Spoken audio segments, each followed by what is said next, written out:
Good morning from Panhandle Outdoors, America's only daily outdoor TV show.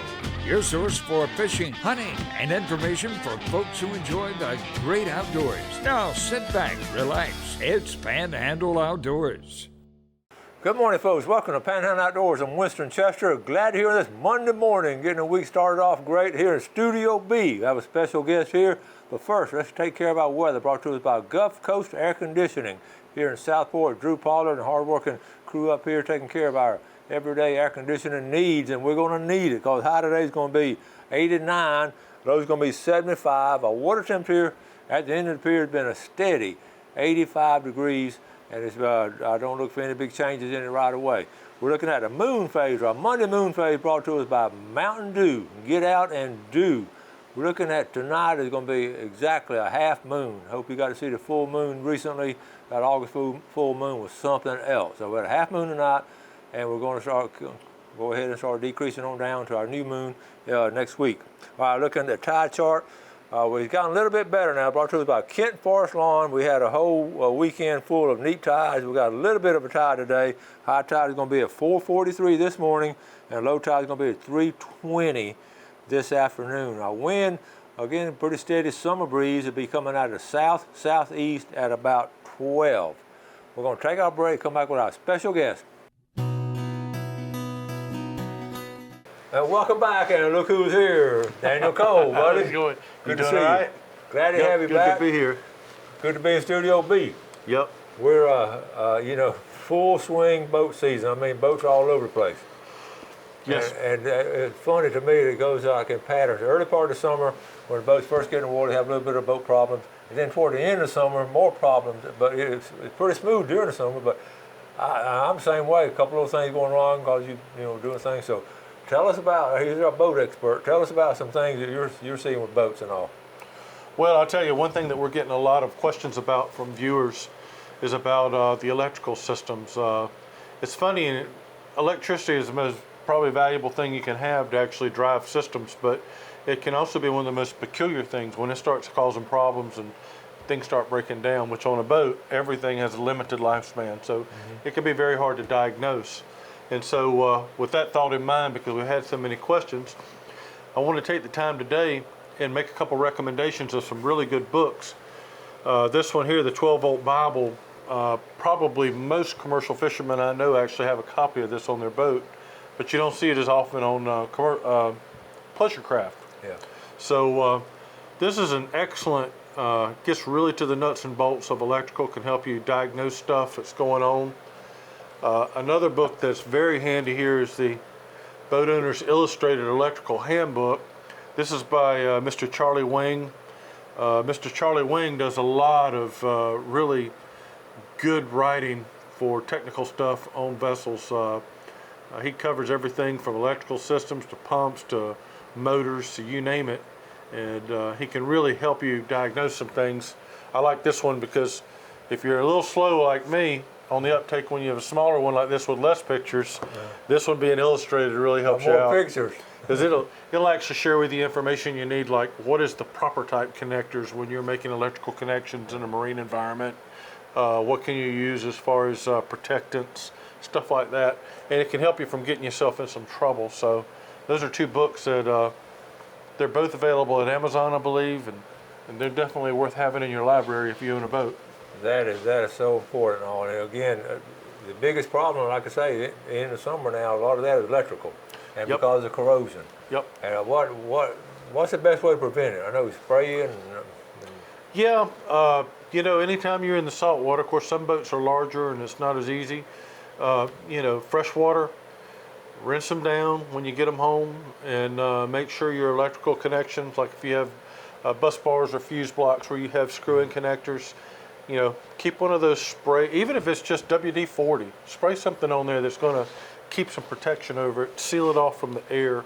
That way, if you've left any salt stuff that can cause corrosion, it'll actually be sealed behind that oil for a little while and kind of keep it from progressing. I see a lot of guys like me that have these medium-sized boats and all, and even St. Joe Bay, we're talking about some people ran into problems. I've mentioned 2 or 3 times on the show when that big storm came in a week ago, and they couldn't get it started. That's usually a lot of times when it happens when you desperately need it because the storm's coming in. But Sure. Sure. when people are washing the boat off, like we all wash our boat off really good. And I personally enjoy cleaning my boat.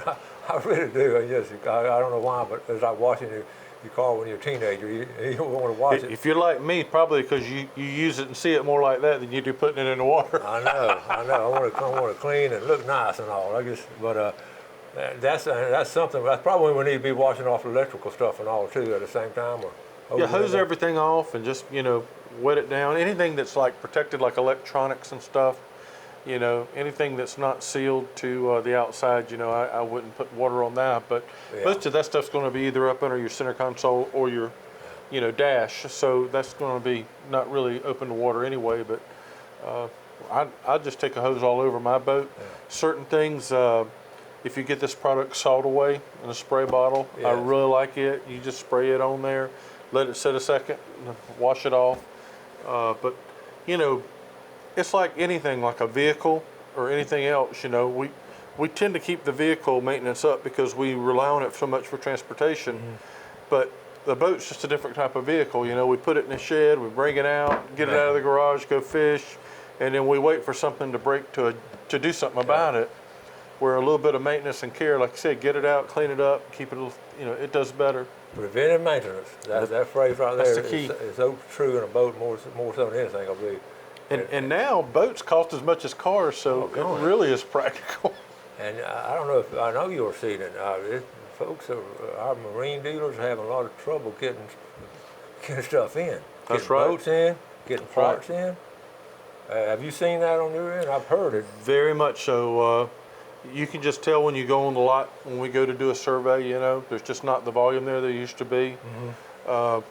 Some of your, retail chains and boat brokerages, they're relying more and more on trade-ins and purchase-ins of used boats, which again underscores why you need a good marine survey if you're going to buy a boat, no matter where you get it from or even how old it is. We've surveyed brand new boats that still had problems, but definitely, they're having trouble. Engines, you can't hardly put your hands on an engine right now. Oh, I had someone tell me the other day they wanted to get one. It was like 6 months before we could get in. The dealer told me it was like 6 months before we could get it. Yep. That's something. Okay, we're going to take a quick break. We'll be right back with Daniel. Welcome back. So here we're Daniel Cole, our main boat guy. And Daniel has been around boats how long? All most of your life. And from Apalachicola.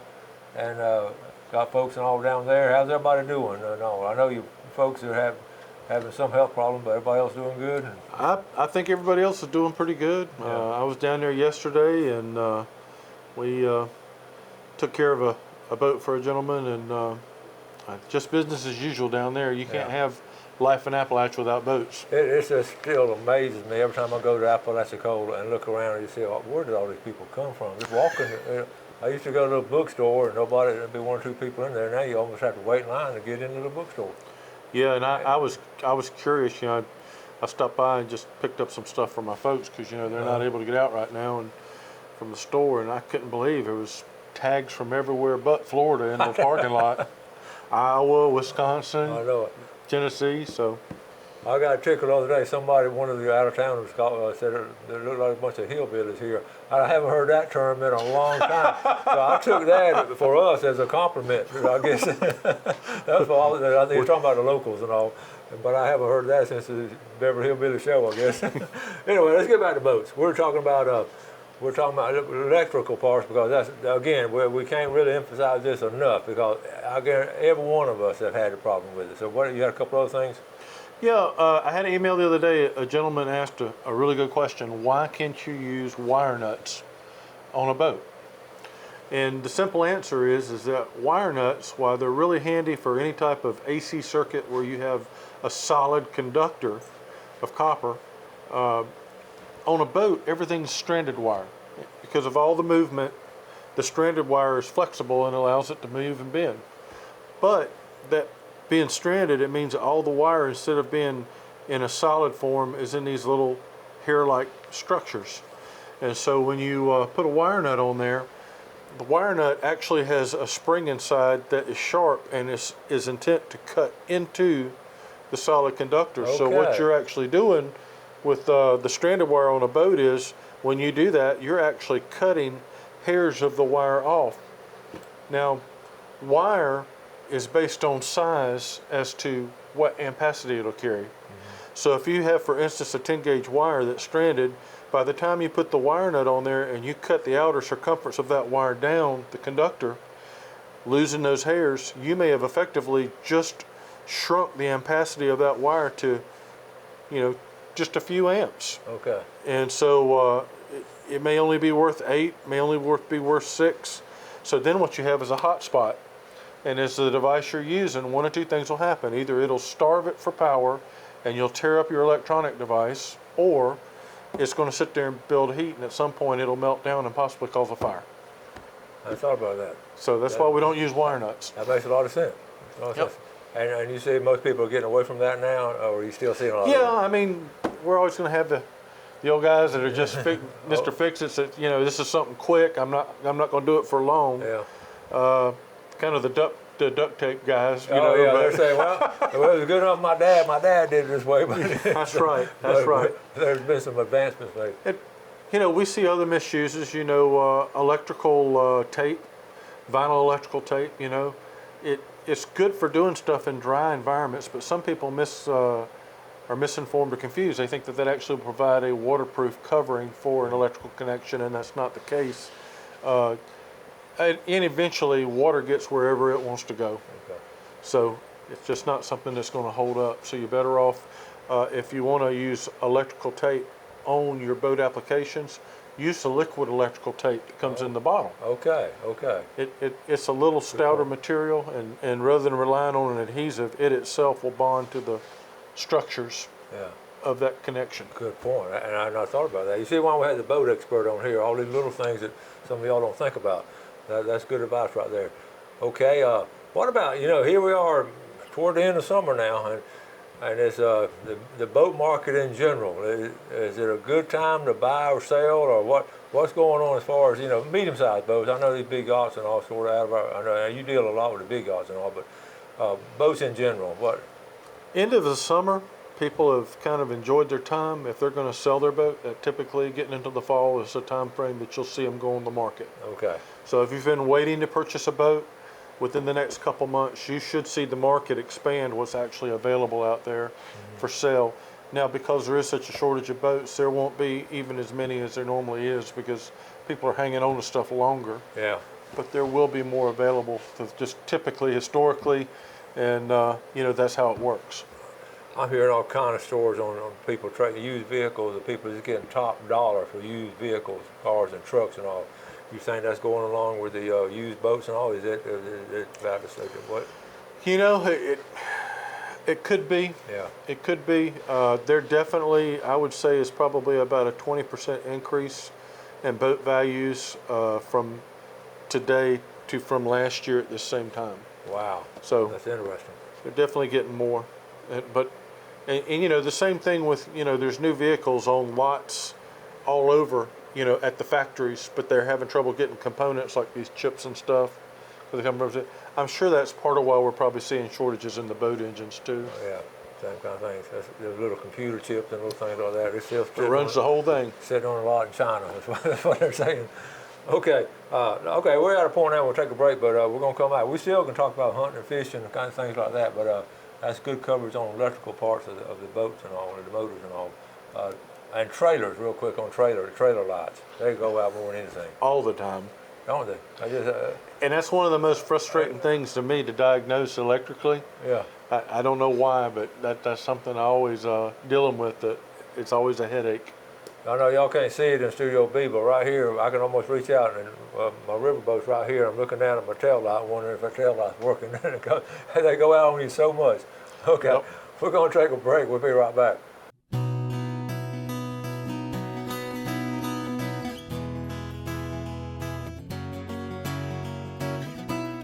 Welcome back. Here with Daniel Cole. We've been talking about boats and all, but we've got to get a little bit on hunting and fishing. But before we do that, let's check our fishing game times brought to us by Blue Water Outriggers in Port St. Joe. We're looking at 5:38 to 7:30 38 this morning, and this evening from 6:02. I'm sorry, at 6:02 to 8:02. Those 6s and 8s look alike. The older you get, they look more alike. All right, let's talk about some outdoor stuff and all. We've taken care of our boats and all. I know you're an avid hunter and fisherman, but we got hunting season coming up. So what do you got looking forward to? Well, we've definitely done some prep on our lease and getting ready. We're a little bit behind on everything as far as getting our food plots in and all, but Yeah, a lot of us are. I'll be honest with you, I enjoy it, but over the last couple of years, becoming more and more involved with quail hunting, I'm really looking more forward to the wing shooting than I am the deer hunting. I know exactly where you're coming from.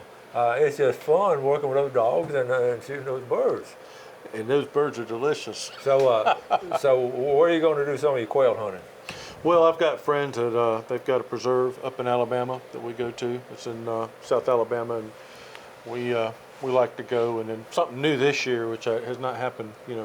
Previously I just went as this is my microphone here. Oh, I went okay. just as a guest, but this year I've been asked to come and join parties that are inexperienced, kind of like a pro guide.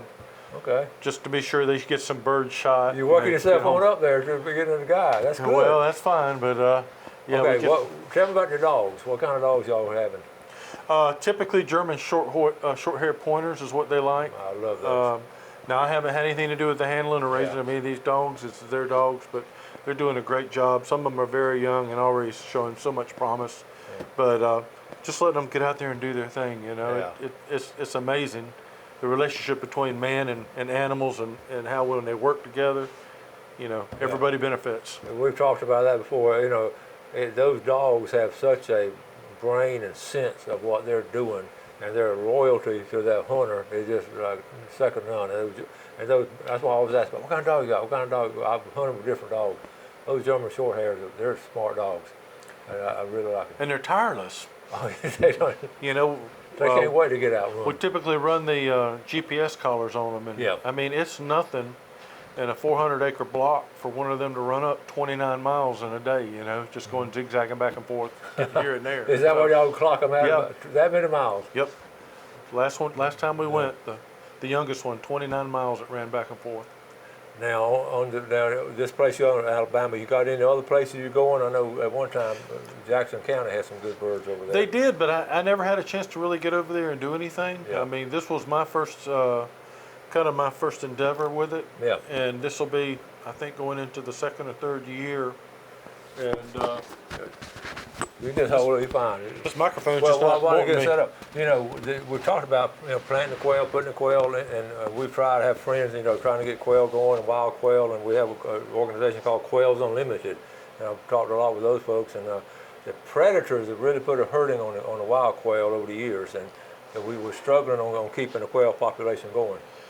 People don't realize what damage coyotes do to that population. They decimate it, and they do the same thing to our deer.